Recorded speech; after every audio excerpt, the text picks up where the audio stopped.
Perkenalkan, nama saya Alessandro Nestatuan Lodo. Di sini saya akan mempresentasikan hasil review jurnal mata kuliah pemrosesan data terdistribusi. BPR and Erasure Coding Based Parallel Repair Approach in Distributed Storage System 8 Access 2023. Penelitian ini memperkenalkan BPR, yaitu metode untuk meningkatkan efisiensi proses pemulihan data pada sistem penyimpanan terdistribusi berbasis erasure coding. Melalui pendekatan klasifikasi stripe dan pemulihan paralel berbasis batch, BPR mampu menyeimbangkan beban transfer data antar rek dengan memanfaatkan konsep full duplex transmission. Yang pertama, BPR mampu mengurangi waktu transfer antar rek hingga 10%. Yang kedua, throughput pemulihan meningkatkan hingga 8%. Yang kedua, clustering big data based on distributed fuzzy camedoids and application to geospatial informatics AXS 2020.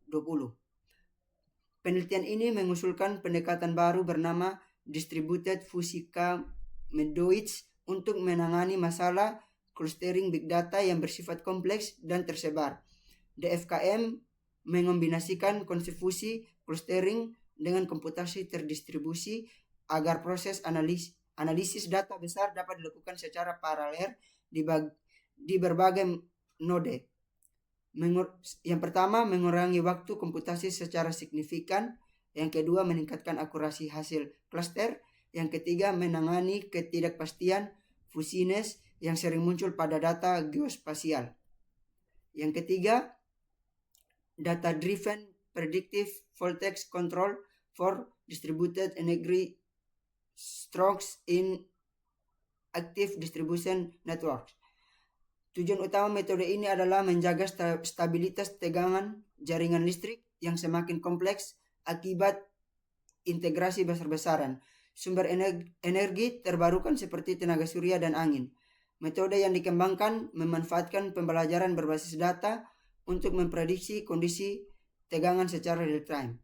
Yang pertama, meningkatkan akurasi prediksi tegangan. Yang kedua, mengurangi fluktuasi tegangan secara signifikan. Yang ketiga, mempercepat waktu respon sistem.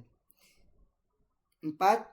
Distributed ledger technologies for the energy sector, facilitating interoperability analysis.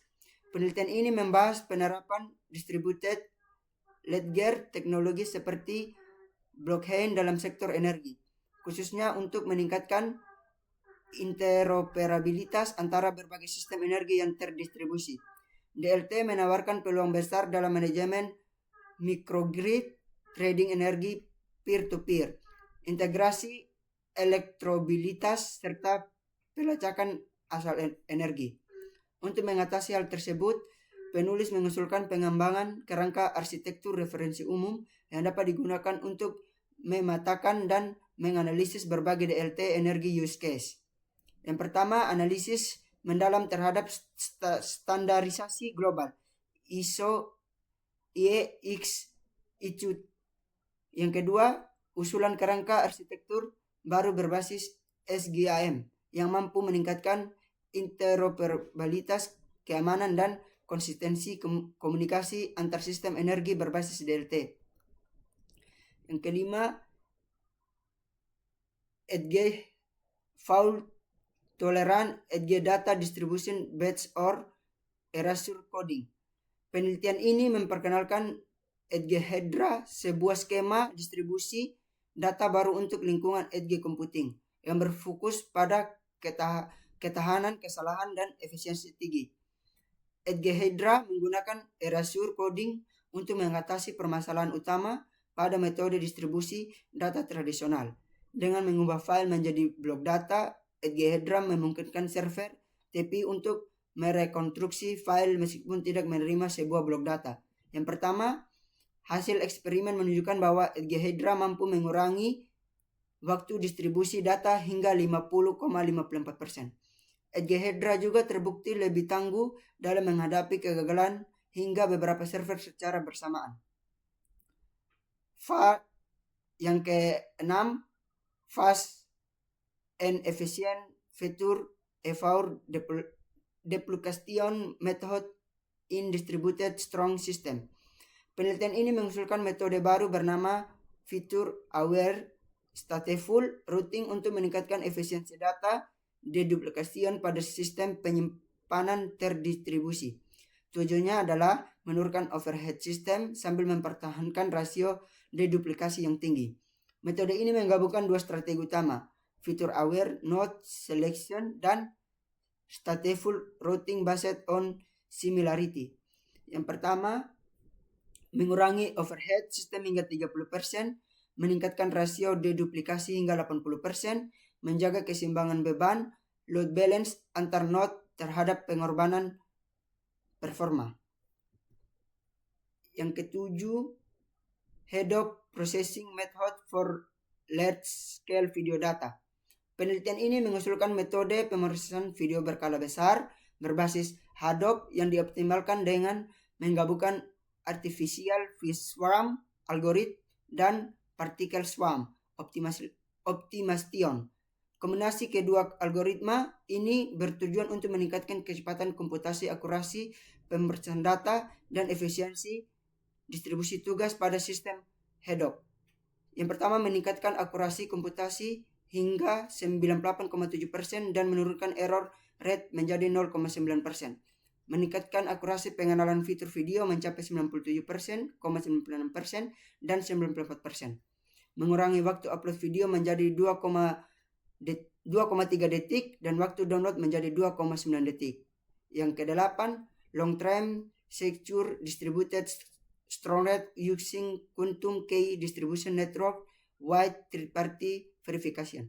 Penelitian ini memperkenalkan sistem penyimpanan terdistribusi yang aman secara teoris dengan memanfaatkan quantum key distribution dan secret sharing, serta menambahkan mekanisme verifikasi pihak ketiga untuk menjaga integrasi data jangka panjang. Dalam sistem konvensional, pemeriksaan integritas data dilakukan oleh pemilik data sendiri yang menimbulkan risiko kecurangan.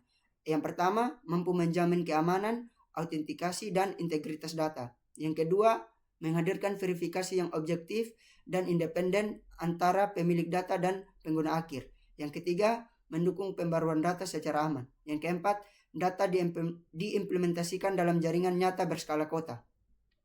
Baik, lanjut ke jurnal yang 9, MixRS, a multi-indexing system based on HDFS for remote sensing data storage. Penelitian ini mengusulkan sebuah kerangka kerja baru bernama MixRS yang dirancang untuk meningkatkan efisiensi pengindeksan data penginderaan jauh dengan memanfaatkan Hadoop Distributed File System atau HDFS sebagai sistem penyimpanan utama. Tujuannya adalah mempercepat proses pencarian dan pengindeksan data geospasial dalam skala besar tanpa menambah beban komputasi yang signifikan. Dari hasil penelitian ini mendapat yang pertama, MixRS mempercepat waktu query hingga 64 kali. Kedua, mengurangi waktu pembangunan sistem hingga 980% lebih cepat. Yang ketiga, menunjukkan skala performa yang linear terhadap peningkatan beban query. Jurnal yang ke-10, Performance Analysis of Distributed File System based on RAID Storage for Tapeless Storage. Penelitian ini melakukan analisis performa sistem file terdistribusi yang dibangun di atas RAID storage sebagai alternatif untuk sistem penyimpanan berbasis tape. Tujuannya adalah untuk meningkatkan sistem penyimpanan yang paling efisien dan andal dalam lingkungan data besar modern. Penelitian ini membandingkan dua sistem DVS, yaitu Crane EOS dan Gluster FS. Keduanya menggunakan algoritma erasure coding Reed-Solomon di atas arsitektur RAID 6 RAID. Hasil penelitian ini menunjukkan EOS lebih unggul dalam menangani beban kerja besar, terutama pada operasi baca atau tulis. Cluster FS lebih stabil untuk beban kerja acak dan memberikan performa yang lebih konsisten. Jurnal yang ke-11, RAPO, an Automated Performance Optimization Tool for Redis Cluster in Distributed Storage Metadata Management. Penelitian ini mengembangkan sebuah alat otomatis untuk mengoptimalkan kinerja cluster Redis yang digunakan sebagai lapisan change dalam manajemen metadata sistem penyimpanan terdistribusi. Tujuannya adalah meningkatkan efisiensi layanan metadata. Peneliti mengusulkan load balance index sebagai metrik kuantitatif untuk mengevaluasi keseimbangan beban dalam cluster Redis. Penelitian ini menghasilkan yang pertama, waktu eksekusi query rata-rata berkurang hingga 32,7%. Kedua, throughput sistem meningkat sebesar 24,5%.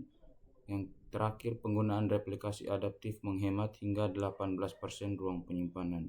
Selanjutnya, replication-based query management for rescue allocation using handoff and merit queue over big data.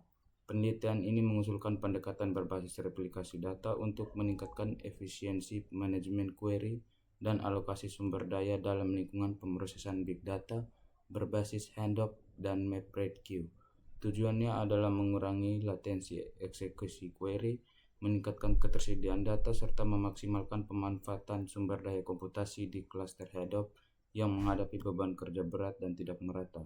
Penelitian ini menghasilkan pada operasi baca acak, algoritma greedy dan random iterative search masing-masing mengurangi LBI rata-rata sebesar 29,36% dan 25,20%. Yang kedua, pengurangan LBI masing-masing mencapai 24,98% dan 24,3%. Selanjutnya, Scalable Data Partitioning 10 Queues for Distributed Data Processing in Cloud Information and Review. Penelitian ini menyajikan tinjau komprehensif mengenai berbagai teknik partisi data yang scalable dalam konteks pemrosesan data terdistribusi di lingkungan cloud. Tujuannya adalah mengidentifikasi strategi partisi yang paling efektif untuk meningkatkan skalabilitas, keseimbangan beban, dan efisiensi secara merata, terutama dalam skenario big data seperti analitik, pembelajaran mesin, dan pemrosesan data real-time. Penilaian teknik harus mempertimbangkan karakteristik data, pola akses query, kebutuhan akan ketersediaan dan konsistensi, dan yang keempat, overhead, implementasi, dan pemeliharaan. Selanjutnya, when duplication met migration, an efficient and adaptive strategy in distributed storage system. Penelitian ini mengusulkan Jingwei, sebuah strategi migrasi data yang efisien dan adaptif untuk sistem penyimpanan terdistribusi yang menerapkan deduplikasi data. Tantangan utama adalah bahwa migrasi tradisional dapat merusak ketergantungan berbagai blok akibat deduplikasi. Untuk skenario migrasi ke satu server kosong, Jingwei memformulasikan masalah sebagai integer linear programming dan menyelesaikan menggunakan solver komersial. Dari penelitian ini menghasilkan meningkatkan jumlah replika file panas sebesar 25%, mencapai throughput pengambilan file hingga 333,5 Mbps. Yang terakhir, meminimalkan rasio data tidak tersedia saat terjadi fluktuasi beban akses. Dan yang terakhir, Dynamic Replication Policy on HDFS based on Machine Learning Clustering. Penelitian ini mengusulkan DRPMLC, sebuah pendekatan adaptif untuk mengelola replikasi data di handoff distribusi file system berdasarkan pentingnya file yang ditentukan melalui klasterisasi pembelajaran mesin tak terawasi. Tujuannya adalah mengurangi konsumsi ruang penyimpanan akibat replikasi statis bawaan HDFS yang secara default menggunakan faktor replikasi tetap sebesar 3 tanpa mengorbankan ketersediaan dan keandalan sistem. Hasil penelitian ini mendapatkan hasil DRPMLC mengurangi total overhead replikasi hingga 50% dan waktu eksekusi operasi baca meningkat 28,2% dan operasi tulis 29%. Sekian dari kelompok kami, itu saja yang kami review. Terima kasih.